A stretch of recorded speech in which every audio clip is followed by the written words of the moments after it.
तो फिल्म की शुरुआत में हम एक सुनसान हॉस्पिटल देखते हैं जहां एक नर्स न्यूबॉर्न बेबी को ट्रॉली में डालकर कहीं ले जा रही है। इसके बाद सीन शिफ्ट होता है अमेलिया के घर पर। वह अपने दो बच्चों अलानी और विटो के साथ है। हॉस्पिटल जाने से पहले अलानी अमेलिया के लिए नाश्ता बनाती है। वे लोग आने वाले बच्चे के नाम को लेकर थोड़ा डिस्कशन करते हैं। इसके बाद हॉस्पिटल पहुंचकर अमेलिया अपनी रेगुलर डॉक्टर ईमान से मिलती है। डॉक्टर उसे डिलीवरी डेट से कुछ दिन पहले ही एडमिट होने की सलाह देती है। वह यह भी बताती है कि डिलीवरी के टाइम कोई और डॉक्टर उसे देखेगा। अमेलिया पूछती है डॉक्टर ईमान क्यों नहीं। पता चलता है कि अगले हफ्ते डॉक्टर ईमान दूसरे हॉस्पिटल में शिफ्ट हो रही हैं। वह किसी अच्छे डॉक्टर का रेफरेंस देने की बात करती हैं, लेकिन अमेलिया और अलानी को यह बात कुछ खास पसंद नहीं आती। तब डॉक्टर कहती हैं कि अगर वे चाहें तो वे खुद हैंडल कर सकती हैं, लेकिन इसके लिए अमेलिया को उस दूर वाले हॉस्पिटल में एडमिट होना पड़ेगा जहां वे अब काम करती हैं। सब कुछ अमेलिया के डिसीजन पर डिपेंड करता है। हॉस्पिटल काफी दूर था, इसलिए अलानी माँ से पूछती है क्या आप सच में वहाँ जाना चाहती हैं? अलानी को अजीब लगता है क्योंकि उसे और विटो को हॉस्पिटल में रात रुकने से मना कर दिया गया था। अमेलिया समझाती है कि ऑपरेशन से पहले डॉक्टर खुद देखभाल करेंगे और अगर वे दोनों वेट करेंगे तो बहुत परेशानी होगी। फिर अमेलिया बाथरूम जाती है और अलानी को पेपर वर्क निपटाने को बोलती है। उधर विटो की मुलाकात बारा नाम के एक लड़के से होती है जो वहाँ इंटर्न कर रहा है। बारा पहले विटो के साथ उसी अनाथ आश्रम में रहता था, यानी वह उनका पुराना जानकार था। इसके बाद अमेलिया और बच्चे उस हॉस्पिटल के लिए निकल पड़ते हैं। फाइनली वे लोग उस दूर वाले मैटरनिटी होम पहुंच जाते हैं। वहाँ दो नर्स उनका वेलकम करती हैं। एक का नाम लैला था। लैला अमेलिया को चेकअप रूम में ले जाती है। अलानी और विटो साथ जाना चाहते थे पर उन्हें रोक दिया जाता है और वेट करने को कहा जाता है। वेट करते करते दोनों सो जाते हैं। जब अलानी की नींद खुलती है तो बाहर अंधेरा और अजीब सी शांति थी और विटो जो अभी बगल में था वह गायब था। अलानी उठकर विटो को ढूंढने लगती है। माँ के रूम में भी कोई नहीं था। हर कॉरिडोर छान मारने के बाद भी वह नहीं मिलता। अचानक उसकी नजर एक ऑपरेशन थिएटर पर पड़ती है। वह अंदर झांकती है तो देखती है एक प्रेग्नेंट औरत को मौत की सजा की तरह तैयार किया जा रहा है। उस औरत के पेट में चाकू मारा जाता है। तभी चिल्लाते हुए अलानी की नींद खुल जाती है। यह सब एक सपना था। इसके बाद अमेलिया अपने दोनों बच्चों को अपना रूम दिखाने ले जाती है, लेकिन अंदर घुसते ही लैला उन्हें बाहर जाने को बोल देती है। यह बात उन्हें बहुत इरिटेट करती है। तभी सिस्टर मिरांडा आती हैं और कहती हैं कि रूल्स एकदम क्लियर हैं। यहाँ हर पेशेंट को स्पेशल केयर की जरूरत है। माँ उन्हें शांत करती है और कहती है कि कुछ नहीं होगा। विटो कांटेक्ट के लिए माँ को अपना फोन दे देता है और फिर न चाहते हुए भी अलानी और विटो घर के लिए निकल पड़ते हैं। जाते वक्त उन्हें एक बूढ़ा आदमी दिखता है। वो कहता है कि डॉक्टर ईमान ने उसके बच्चे का मर्डर किया है। मिरांडा सफाई देती है कि अक्सर पेशेंट्स की फैमिली समझती नहीं है। अगर माँ का ध्यान न रखा जाए तो माँ और बच्चे दोनों को नुकसान हो सकता है। फिर मिरांडा एक एग्रीमेंट दिखाती है जिस पर अमेलिया ने साइन किया था। उसमें लिखा था कि अगर अपनी जान और बच्चे की जान में से किसी एक को चुनना पड़े तो वो अपनी लाइफ सैक्रिफाइस करने को तैयार है। अमेलिया मान गई थी। यह देखकर अलानी हैरान रह जाती है क्योंकि उनसे इस बारे में कोई बात नहीं हुई थी। मिरांडा कहती है कि यह उनकी माँ का पर्सनल डिसीजन था। इसके बाद वो घर जाने के लिए गाड़ी में बैठते हैं, लेकिन थोड़ी ही देर बाद वो उतर जाते हैं और उसी शहर में रुकने का फैसला करते हैं। वो रहने की जगह ढूंढने के लिए हॉस्पिटल के पीछे वाले रास्ते से जाने लगते हैं। वो जगह बहुत डरावनी थी। पीछे ढेरों कब्रें बनी हुई थी। विटो थोड़ा पीछे रह जाता है क्योंकि उसके जूते का फीता खुल गया था। अचानक उसे एक औरत के रोने की आवाज आती है। वो एक खाली कब्र में झांकता है, लेकिन वहाँ कोई नहीं था। अचानक पीछे मुड़ते ही एक सोल उसके सामने आ जाती है। विटो डरकर कब्र के गड्ढे में गिर पड़ता है। अलानी को समझ नहीं आता। वो पूछती है अरे तुम नीचे क्या कर रहे हो? खैर आखिरकार उन्हें खाने की एक दुकान मिलती है। अलानी दुकान की मालकिन मुमुन से पूछती है कि क्या यहाँ रहने की कोई जगह है। मुमुन बताती है कि यह गांव बहुत सुनसान है, यहाँ कोई होटल या विला नहीं है। अलानी जिद नहीं करती, बस कहती है कि उसके और उसके भाई के लिए सर छुपाने की जगह ही काफी है। अलानी पूछती है कि अगर कोई प्रॉब्लम न हो तो क्या वो मुमुन के घर रुक सकते हैं। मुमुन मान जाती है अगर वो ऐसी सिंपल जगह में रह सके। इसके बाद वो लोग मुमुन के घर जाते हैं। बातों में पता चलता है कि मुमुन का पति शिकारी था और एक जंगली सुअर के हमले में मारा गया था। अलानी पूछती है क्या तुम्हारे पति की कब्र हॉस्पिटल के पीछे है? मुमुन बताती है नहीं, वो कब्रिस्तान सिर्फ हॉस्पिटल के पेशेंट्स के लिए है और यहाँ का कोई भी उस हॉस्पिटल में डिलीवरी नहीं करवाता क्योंकि वो बहुत महंगा है। लोग दाई माँ की मदद लेते हैं। बात करते हुए अलानी को एक बूढ़े इंसान के खांसने की आवाज आती है। मुमुन बताती है कि वो उसकी सास है और वो थोड़ी पागल है। इसके बाद अलानी हॉस्पिटल के पीछे वाले कब्रिस्तान की फोटो बारा को भेजती है और फोन पर बात करती है। वो पूछती है क्या डिलीवरी के टाइम माँ का मरना सच में इतना कॉमन है? बारा जवाब देता है कि अब यह बहुत रेयर है क्योंकि मेडिकल टेक्नोलॉजी काफी एडवांस हो चुकी है। फोन रखने के बाद विटो बताता है कि वो गलती से माँ के गर्म कपड़े साथ ले आया है, इसलिए वो दोनों कपड़े देने वापस हॉस्पिटल जाते हैं। अचानक वो डर जाते हैं क्योंकि मिरांडा के सामने आ खड़ी होती है। मिरांडा भड़क जाती है क्योंकि उन्होंने फिर से रूल तोड़ा था।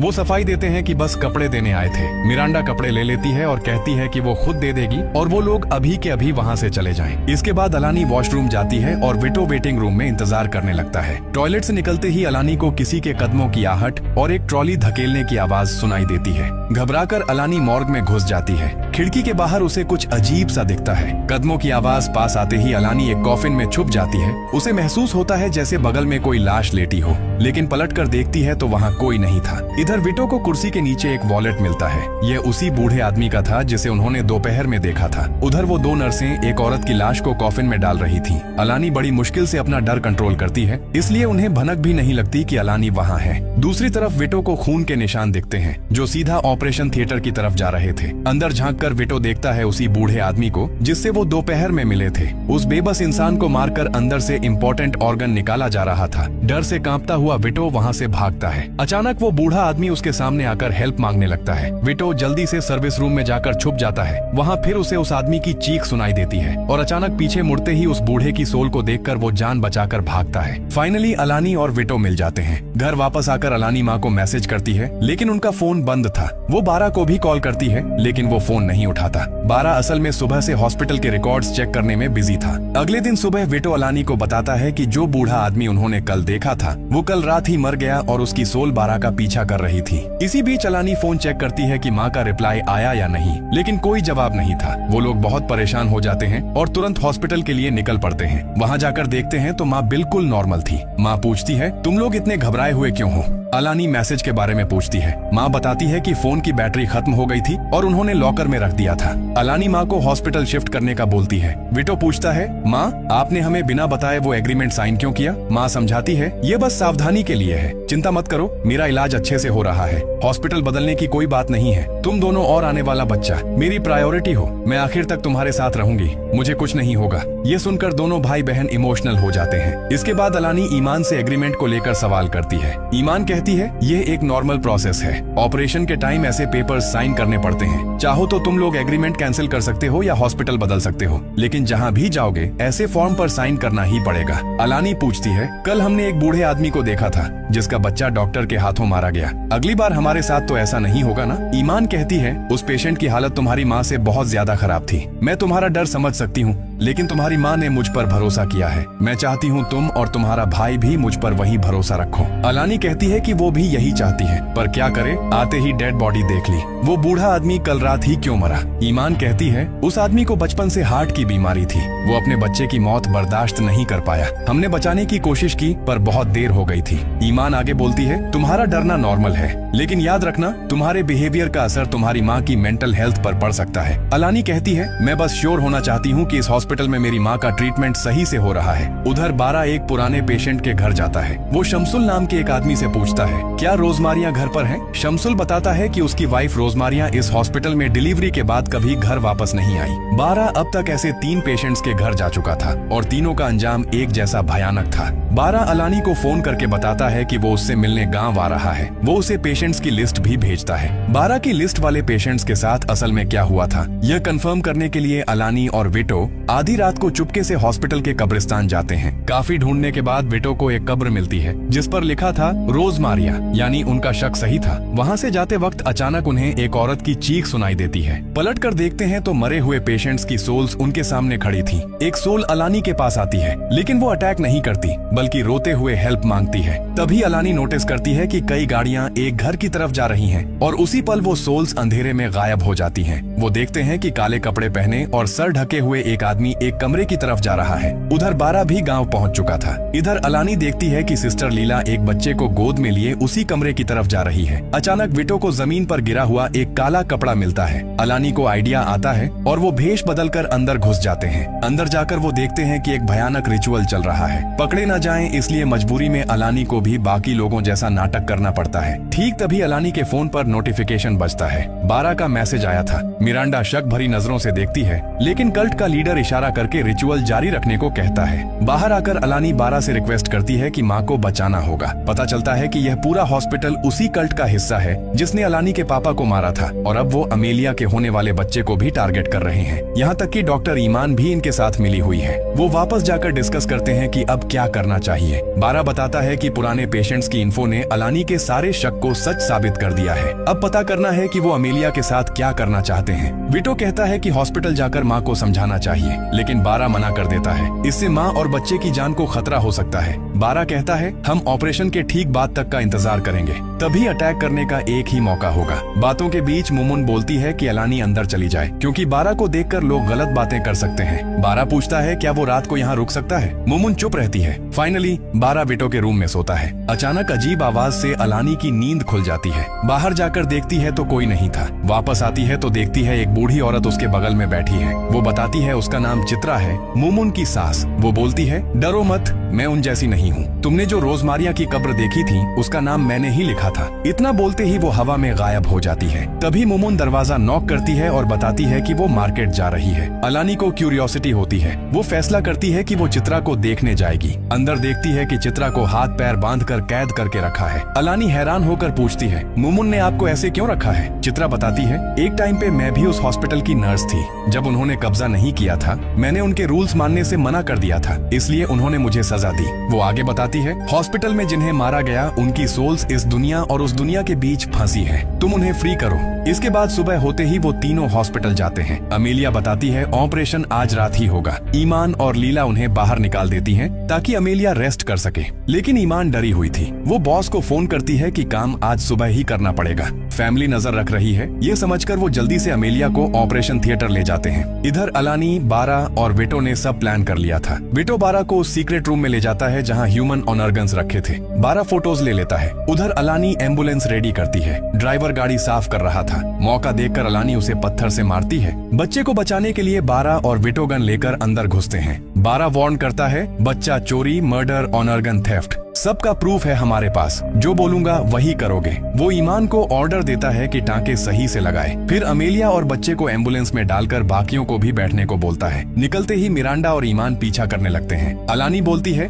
जल्दी वीडियो पब्लिश करो, लेकिन विटो बताता है नहीं होगा, यहाँ नेटवर्क नहीं है। अलानी गन मांगती है। बारा कहता है ये किसी काम की नहीं, इसमें गोलियां नहीं है। भागते वक्त एक पुलिस वाला उन्हें रोकता है। वो बताता है कि आगे लैंडस्लाइड की वजह से रास्ता बंद है और ठीक होने में टाइम लगेगा। वो सलाह देता है कि पेशेंट को वापस हॉस्पिटल ले जाओ। अलानी रिक्वेस्ट करती है सर प्लीज हमारे प्रूफ्स देखिए। पुलिस सब कुछ देखती है और उनके साथ सीधा हॉस्पिटल जाती है। वहाँ मिरांडा पुलिस से कहती है सब गलतफहमी है, हमारा सारा काम लीगल है। सारे पेशेंट्स ने ऑर्गन डोनेशन एग्रीमेंट साइन किया है। अलानी विरोध करती है कि वो बच्चे को किडनैप करना चाहते थे, लेकिन मिरांडा अडॉप्शन पेपर्स दिखाती है जिस पर अमेलिया के साइन थे। फिर वो पुलिस के कान में कुछ कहती है। नतीजा ये होता है कि अलानी, बारा और वीटो तीनों को ही दोषी बना दिया जाता है। इसके बाद सीन ऑपरेशन रूम में शिफ्ट होता है। सबसे पहले वो लोग बारा को बेरहमी से मार डालते हैं। इधर अमेलिया, लीला और ड्राइवर की बातें सुनकर समझ जाती है कि ये हॉस्पिटल नॉर्मल नहीं है। मौका मिलते ही अमेलिया पीछे से लीला का गला घोंटकर उसे मार देती है। उधर बारा के बाद अब अलानी को मारने की तैयारी चल रही थी। तभी अमेलिया भेस बदलकर ऑपरेशन रूम में घुसती है। अमेलिया अलानी को शांत रहने का इशारा करती है। जैसे ही सब बाहर जाते हैं वो अलानी को खोल देती है। तभी ईमान आकर अलानी को बेहोश करने ही वाली थी कि अलानी फुर्ती से इंजेक्शन छीनकर ईमान को ही लगा देती है। बात यहीं खत्म नहीं होती। अलानी उस क्रूर डॉक्टर ईमान को जान से मार देती है। दूसरी तरफ बच्चे को पहले ही रिचुअल के बीच में ले जाया गया था।